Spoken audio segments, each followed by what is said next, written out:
এটা হচ্ছে আমাদের কলেজ, মিন্টু মেমোরিয়াল কলেজ। অনেক স্মৃতি। কলেজ মানেই সুন্দর। আমরা যেমন স্কুল লাইফটাকে এনজয় করি, কলেজ লাইফটাকে ঠিক সেভাবেই এনজয় করি।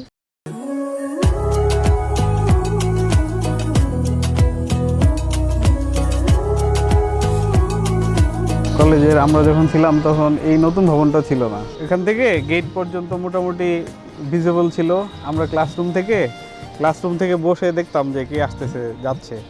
বৃষ্টির দিনে ছেলেরা খুব এনজয় করতো, যখন মেয়েরা দৌড়ে আসতো বৃষ্টির মধ্যে, তখন ওরা এই সোজা ক্লাসরুম থেকে এদিকে তাকায় থাকতো। আমরা যখন হাঁটতাম তখন মনে আছে পিছন থেকে বোতল ছুড়ে দেওয়া হতো। বোতল, পানি এগুলোই তো দেওয়া হয়েছে, পাথর তো মারা হয় নাই। আমাদের শিক্ষকরা অনেক ভালো ছিল, আমাদেরকে অনেক যত্ন করতেন, অনেক ভালোবাসতেন। এখনও যদি আমরা ফোন কল করি, স্যাররা বোঝে যে আমরা কল করেছি।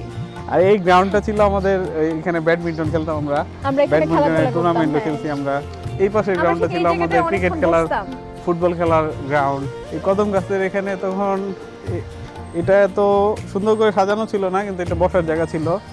কলেজে আসলে সাংস্কৃতিক অনুষ্ঠান, তারপরে পিকনিক। যেমন প্রথম ফার্স্ট ইয়ারে আমরা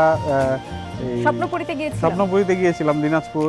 সেকেন্ড ইয়ারে আমরা কক্সবাজার গিয়েছি। এটা আমরা সিগারেট খেতে যেতাম এই বিল্ডিং এর ছাদে লুকায়। তারপরে সিগারেট খাওয়ার মাত্রা এতই বাড়ছে, স্যাররা গেটে আটকাইতো।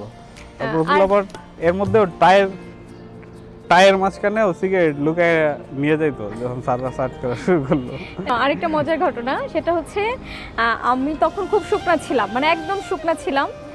আমাদের একটা ফ্রেন্ড ছিল মবিন, ও অনেক মোটা ছিল। ওকে আমরা দেখলেই বলতাম ওই যে হাতি, আর ও আমাকে দেখলেই বলতো পাতাকাঠি। আমি তো বেসিক্যালি কমার্সে ছিলাম। কমার্সের ক্লাস, এই যে শৃঙ্খলা উন্নতির চাবিকাঠি, এটা সরাসরি ছিল। যেমন ফার্স্ট ইয়ারে আমাদের নিচের এই রুমটা ছিল আমাদের ক্লাসরুম, রুম নাম্বার 105।